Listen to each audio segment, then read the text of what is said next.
Buonasera, benvenuti al TG Sicilia. Vediamo i titoli di questa edizione. Strage di Via D'Amelio, ritrovati dopo 30 anni negli archivi della Procura di Palermo i brogliacci delle intercettazioni effettuate negli anni 90 nell'inchiesta Mafia Appalti. A fare la scoperta il GICO della Guardia di Finanza di Caltanissetta. Nuovo scandalo nella diocesi di Piazza Armerina, condannato per abusi sessuali un ministrante di Gela. Solo pochi giorni fa era stato condannato anche in appello Don Rugolo.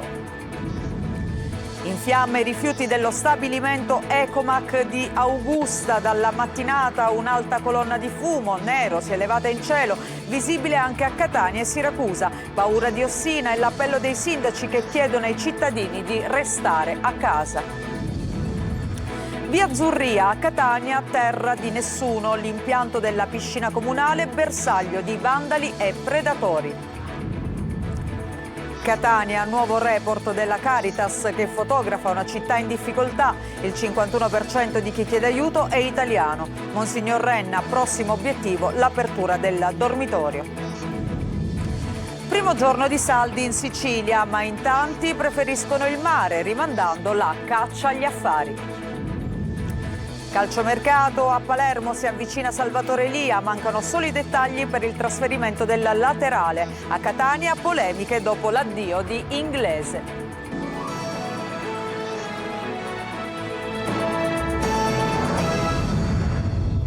Bentrovati, lo avete sentito in primo piano, sono stati ritrovati dopo 30 anni negli archivi della Procura di Palermo i brogliacci delle intercettazioni effettuate negli anni 90 nell'inchiesta Mafia Appalti, che secondo alcuni sarebbe il vero movente della strage di Via D'Amelio, costata la vita al giudice Paolo Borsellino. Si trovavano in 4 buste di colore giallo con ancora i timbri della Guardia di Finanza ricoperte di polvere e lasciate a terra. Manlio Viola. 33 anni in un armadio della Procura di Palermo senza che alcuno sapesse cosa fossero. Sono le bobine delle intercettazioni a carico di presunti mafiosi Antonio Buscemi e Francesco Bonura, dell'imprenditore e politico Ernesto Di Fresco, dei vertici del gruppo industriale Ferruzzi, gli imprenditori Raul Gardini, Lorenzo Panzavolta e Giovanni Bini. Si tratta di intercettazioni ritenute irrilevanti dalla Procura in quegli anni e per le quali era stato emesso un ordine di distruzione. In un'altra stanza, a terra, ancora dentro 4 buste gialle con i sigilli della Guardia di Finanza, c'erano i brogliacci di quelle intercettazioni. A trovarli è stata sempre la Guardia di Finanza, ricostruendo il lavoro di quegli anni nell'ambito di una inchiesta della Procura di Caltanissetta, secondo la quale il vero motivo della strage di Via D'Amelio, che il 19 luglio del 92 costò la vita a Paolo Borsellino e 5 agenti della scorta, andrebbe ricercata proprio in quella inchiesta che venne insabbiata. Il ritrovamento è arrivato al termine di ricerche durate più di 2 anni e che hanno comportato la consultazione di 2000 faldoni con centinaia di migliaia di pagine di documenti. I PM nisseni mesi fa hanno iscritto nel registro degli indagati per favoreggiamento a Cosa Nostra l'ex pubblico ministero antimafia di Palermo Gioacchino Natoli e l'ex procuratore Giuseppe Pignatone. L'ipotesi formulata era che Natoli, su input di Pignatone e dell'allora capo della procura Pietro Giammanco, ormai deceduto, avesse ordinato la distruzione delle intercettazioni e dei brollacci dell'inchiesta nel tentativo di affossare gli accertamenti sul costruttore. La difesa dell'ex PM però dimostrò che in realtà quella della distruzione era un provvedimento prestampato che all'epoca veniva usato in tutti questi casi.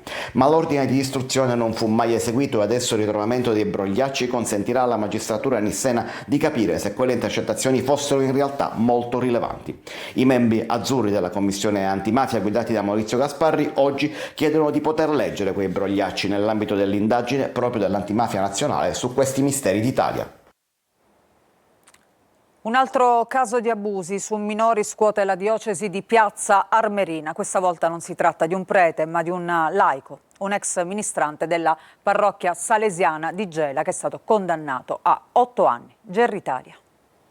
Un'altra condanna per abusi sessuali su minori nella diocesi di Piazza Armerina, già travolta da scandali e processi. Questa volta sotto accusa non c'è un sacerdote, ma un ex ministrante della parrocchia salesiana di Gela. L'uomo è stato riconosciuto colpevole dalla Corte d'Assise di Caltanissetta. 8 anni di reclusione per aver abusato di una ragazza minorenne, approfittando dell'ambiente protetto della chiesa per isolarsi con lei in una delle stanze.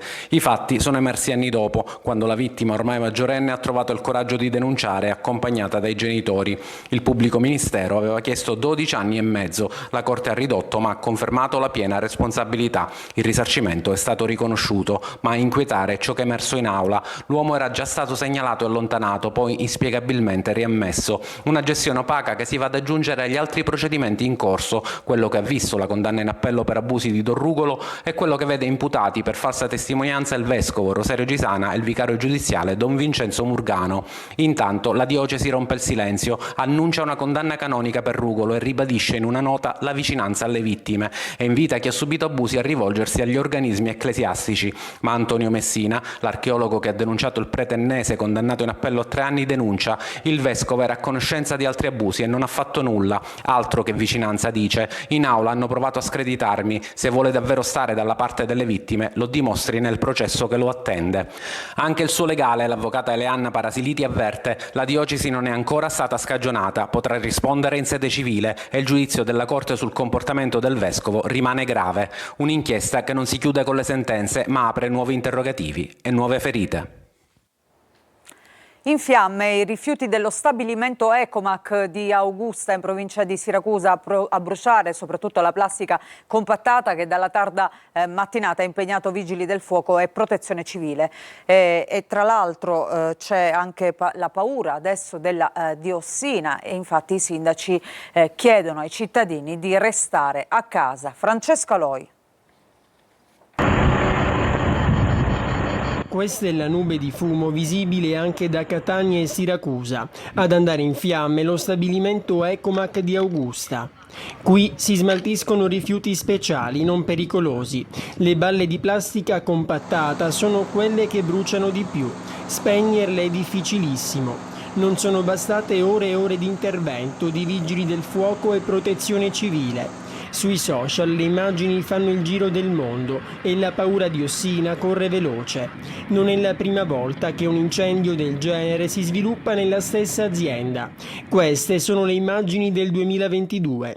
Restate a casa è l'appello dei sindaci. È un fatto grave che non può passare inosservato e su cui chiederemo massime spiegazioni e analisi di ciò che è accaduto. Nel frattempo ora è il momento di stare vicino ai vigili del fuoco che stanno facendo di tutto per domarlo e porre condizioni di sicurezza per tutta la popolazione. Intanto dall'ARPA si attendono i campionamenti sulla qualità dell'aria. Forestali, vigili del fuoco e protezione civile sono stati impegnati in 15 incendi divampati oggi in Sicilia, di cui 5 in provincia di Agrigento. A Palermo per tutta la giornata di domani la protezione civile prevede l'allerta rossa per il caldo con temperature massime di 35 gradi. Il rischio incendi è di pericolosità media.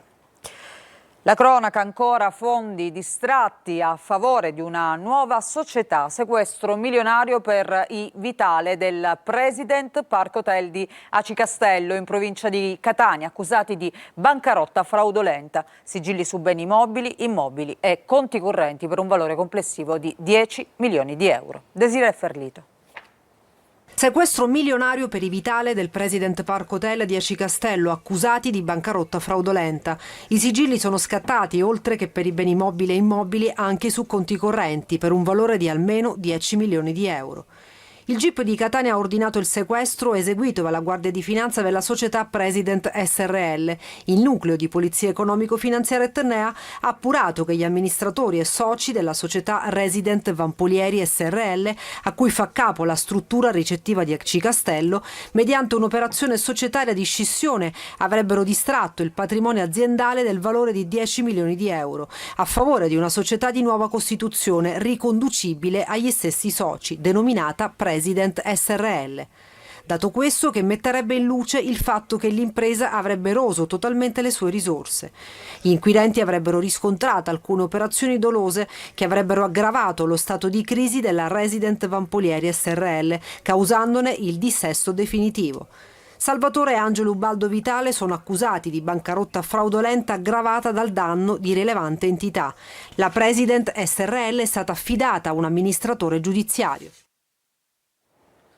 Il Tribunale di Trapani ha condannato a 6 anni l'imprenditore Leonardo Isca e a 8 mesi pena sospesa 2 ex vigili urbani e l'ex sindaco di Calatafimi Vito Sciortino nel processo scaturito dall'inchiesta Fimes del 2021 legata alla gestione dei parcheggi del parco archeologico di Segesta. In provincia appunto di Trapani, Isca è stato ritenuto colpevole di corruzione falso, mentre gli altri 3 avrebbero effettuato irregolarità nei controlli e ricevuto favori. Come ogni anno, nei mesi estivi, lungo la fascia trasformata del Ragusano tornano le fumarole, residui di lavorazione serricola dati a fuoco illegalmente. Tra le soluzioni adottate per prevenire questo fenomeno anche l'uso dei droni. Veronica Barbarino. Residui vegetali, plastica, lacci, teli e contenitori di fitofarmaci dati al fuoco. Non è insolito nei mesi estivi lungo la fascia trasformata del Ragusano trovarsi dinanzi alle cosiddette fumarole, roghe illegali che appestano l'aria. Finita la produzione serricola, infatti, molte aziende per lo smaltimento dei rifiuti vedono nella combustione una soluzione rapida e a basso costo, un problema principalmente di natura economica e culturale che istituzioni e cittadini tendono a combattere. Noi abbiamo collaborato a sensibilizzare gli agricoltori, ma non basta. Bisogna portare ordine nel caos delle informazioni sullo smaltimento dei rifiuti agricoli. La fratta, per esempio, è un insieme di residui vegetali che di per sé sarebbe compostabile, ma quando viene estirpata assieme ai tutori in plastica diventa un rifiuto speciale che non può essere smaltito neanche a Contrada Perciata. Il sito di smaltimento di Contrada Perciata a Vittoria per il conferimento gratuito degli scarti vegetali e i costanti controlli non bastano ad attenuare il fenomeno. Adesso, tra le soluzioni messe in campo, il libero consorzio comunale di Ragusa aggiunge l'uso di droni per individuare pire di rifiuti indifferenziati pronti per il rogo. 40 le aziende tra Cate e Ispica segnalate dal comando della polizia provinciale. E chi continua a ignorare le regole, fanno sapere dalla provincia, sarà perseguito con ogni strumento legale. A Catania, predatori scatenati nel polo comunale di via Azzurria. L'area è divenuta un parcheggio notturno, ostaggio della criminalità. Tonino De Mana. Grondaie, chiusini, motori dei condizionatori e ferraia varia. Negli uffici comunali di via Azzurria a Catania si ruba di tutto e si depreda di tutto. A lanciare l'allarme sull'emergenza criminalità è direttamente la Nuoto Catania, che gestisce l'impianto sportivo e che, nelle ore serali, diventa spettatrice di ignobili atti criminosi. Abbiamo trovato delle armi, abbiamo trovato della droga, troviamo continuamente merce che è stata rubata ai vari turisti all'interno della città e non mancano, ahimè, i posteggiatori abusivi. Le botole che vi mostriamo sono servite per depositare portafogli, borse ed oggetti scippati o rubati dalle auto in sosta. La pedonalizzazione del Castello Orsino ha indotto l'amministrazione comunale a trovare e reperire proprio in via Azzurria 67 un'area di parcheggio dalle 23 alle 2 di notte. Da quel momento sbarralzata e accesso libero anche ai delinquenti. La chiusura dei cancelli sicuramente sarebbe una soluzione, come lo è stato tempo addietro. Ci affidiamo al sindaco per questa, per trovare una soluzione. La vigilanza resta l'unica soluzione, ma il comune riuscirà a garantire i controlli? Restiamo a Catania perché il 7° report della Caritas fotografa una città in difficoltà. Il 51% delle persone che chiedono aiuto è italiano. Nel 2024 oltre 4.000 gli interventi in più rispetto all'anno precedente. Monsignor Renna dice prossimo obiettivo l'apertura di un dormitorio. Tonino De Mana. 350 persone al giorno all'Help Center della Caritas di Catania. Il 51% di chi chiede sostegno è italiano. Nel 2024 garantiti ben 4.000 interventi in più rispetto all'anno precedente. Sono i numeri del 7° report della Caritas che fotografa una situazione allarmante. I nuovi poveri parlano italiano, spesso sono disoccupati oppure alle prese con dipendenze, povertà abitativa, separazioni e problemi giudiziari. Per tutti c'è il supporto dell'Help Center che garantisce 2 pasti al giorno, colazione e cena, ma anche vestiario, alimenti per l'infanzia e, perché no, ascolto. Non si tratta semplicemente di mettere un pane nelle mani delle persone, ma anche di creare con loro delle relazioni, di incrociare i nostri sguardi con queste persone, ed è quello che si cerca di fare continuamente. Abbiamo bisogno di sviluppare altri progetti, soprattutto il progetto del dormitorio. Un cuore che vede dove c'è bisogno di amore, come ribadisce Don Nuccio Puglisi. Insieme a coloro che manifestano un disagio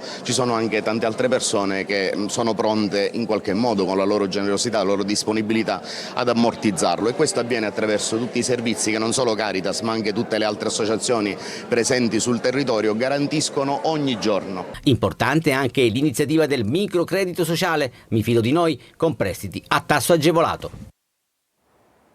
Prevenire, curare e sostenere la complessità del percorso oncologico raccontata attraverso 3 parole durante l'incontro che si è tenuto al Wonderland di Catania, il cancro come fatto sociale. Orazio Longo. L'elefante dentro casa non è l'immagine nota dell'iotro di Catania, ma quella di un mostro che si chiama cancro e che non può essere un semplice affare privato di chi si ritrova a dover improvvisamente lottare per la sopravvivenza, un fatto sociale che coinvolge tutti a partire dalla famiglia. Prevenire, curare e sostenere, le 3 parole chiave del percorso oncologico affrontato nel dibattito che si è tenuto al Wonderland a Catania. La malattia oncologica è un problema che colpisce tutta la famiglia. Soprattutto quando parliamo di età pediatrica viene coinvolta tutta la famiglia, e quindi per esempio noi qui a Wonderland ci prendiamo cura con una riabilitazione globale di tutto il nucleo familiare. Intorno a una malattia c'è sempre una persona e quella non va curata. Una situazione, quella della medicina oncologica, che vede la Sicilia in linea con il resto d'Italia, anche se alcune patologie stanno registrando un lieve incremento. Per i tumori testa-collo fondamentale risulta la prevenzione, spiega l'oncologa Lisa Di Citra. Abbandonare l'abitudine al fumo, non bere alcolici, perché questo è uno dei fattori di rischio. C'è anche un fattore di rischio legato a un virus che si chiama HPV e quindi la raccomandazione è quella di vaccinare i giovani, maschi e femmine, proprio per prevenire alcune forme tumorali, tra cui alcune forme tumorali del distretto cervicofacciale. Al via da oggi i saldi, una partenza che potrebbe essere però rallentata dal forte caldo e dalla voglia di mare dei siciliani. A Palermo e Catania in molti però cercano già le prime occasioni. Ci fa il punto Marco Gullà. Shopping o mare? Questo è il dilemma. Nel primo giorno dei saldi, il grande caldo che avvolge la Sicilia potrebbe rallentare la partenza. Qui siamo in via Ruggero VII a Palermo. C'è già chi vuole approfittare delle prime occasioni. Abbiamo iniziato piano piano, diciamo abbordabili. Abbiamo un budget preciso, quindi vediamo un pochettino cosa ci interessa e poi magari poter fare delle buone spese. Secondo le stime dell'ufficio studi Confcommercio, la spesa media per nucleo familiare si attesterà intorno ai 155 euro, in linea con i 160 euro dello scorso anno, generando un giro d'affari complessivo di circa 280 milioni di euro. L'acquisto medio pro capite in Sicilia è stimato intorno ai 75 euro. I saldi estivi sono una grande occasione, possono dare ossigeno alle imprese, spingere i consumi e orientare al meglio la prossima stagione primavera-estate 2026. Una spinta al commercio estivo la potrebbero dare i tanti turisti che arriveranno nell'isola in queste settimane. Qui siamo a Catania, in via Etnea, discreta affluenza sin dalle prime ore del giorno. Quello che è rimasto nel portafoglio, sui 100-150. Cosa comprerai? Da vestire, borse e scarpe. Bisogna fare attenzione perché non conoscendo i prezzi, poi cambiano il prezzo, cambiano i cartellini, quindi bisogna stare molto attenti. 30% di sconto per un costume secondo me va bene. Ora si può andare a mare? No, ora devo andare a lavoro in realtà, quindi spero di fare lo stesso, che vengano tanti clienti anche nel mio di negozio. E adesso vi facciamo vedere invece le immagini di Catania, dove c'è stata la marcia e la parata colorata del Gay Pride 2025. Ha preso il via da piazza Cavour, si è snodato il corteo lungo via Etnea e poi si è concluso a piazza Teatro Massimo. A sfilare per le vie del centro anche Jojo Majerksik, la militante ungherese portavoce del Budapest Pride, ospite d'onore appunto di questa manifestazione. Ci fermiamo per una breve pausa, ritorniamo tra poco con le ultime di calciomercato. Parleremo di Palermo e Catania, ma in generale di tutte le squadre siciliane. Vi aspetto.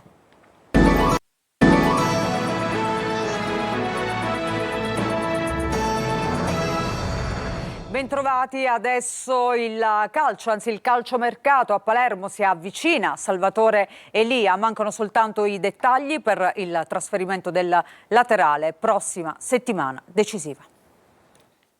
Ormai tutto fatto, Salvatore Elia si avvicina al Palermo. L'esterno infatti ha scelto il rosanero e il Palermo, spinto dalla volontà di Filippo Inzaghi, ha deciso di puntare forte su di lui. La trattativa è ben avviata, ma restano ancora alcuni dettagli da sistemare prima della fumata bianca. Lo Spezia chiede circa 2 milioni di euro, bonus inclusi, ma la cifra potrebbe essere limata. Il contratto con il Palermo è già pronto, un triennale che garantirà a Elia un aumento di circa 250.000 euro a stagione rispetto all'ingaggio che invece percepiva in Liguria. Il Venezia ha provato a inserirsi all'ultimo, ma il calciatore non ha avuto dubbi. Il richiamo della Sicilia è stato più forte di tutto. Capitolo portieri, l'obiettivo primario del Palermo resta Emil Laudero, che la società vorrebbe riportare in rosanero dopo l'esperienza positiva della scorsa stagione. Tuttavia la trattativa si presenta tutt'altro che semplice. Il Como non ha intenzione di svendere il giocatore e non è disposto a fare sconti, mentre lo stipendio percepito da Laudero è da calciatore di Serie A.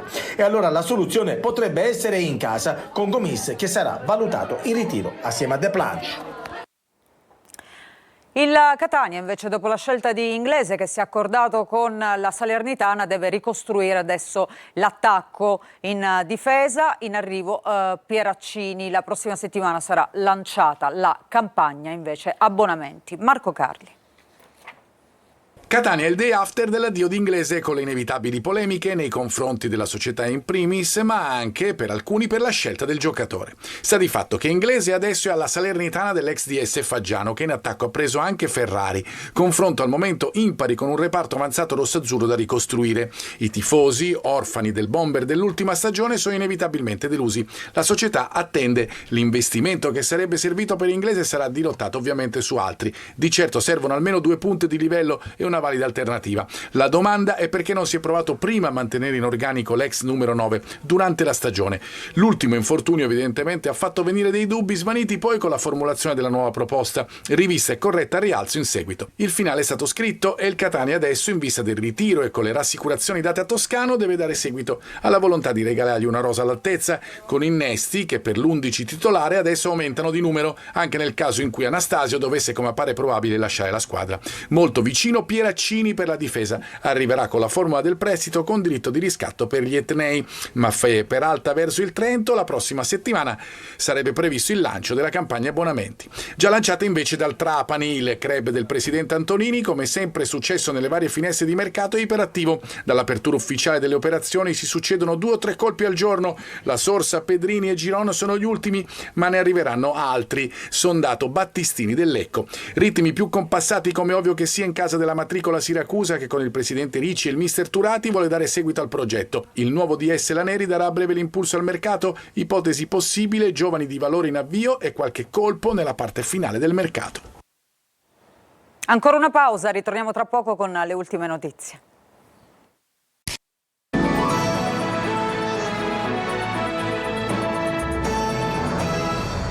Non ci sono aggiornamenti, quindi questa edizione del TG Sicilia termina qui. Grazie per averci seguito. Vi auguro un buon sabato sera e un buon proseguimento anche sulla nostra rete.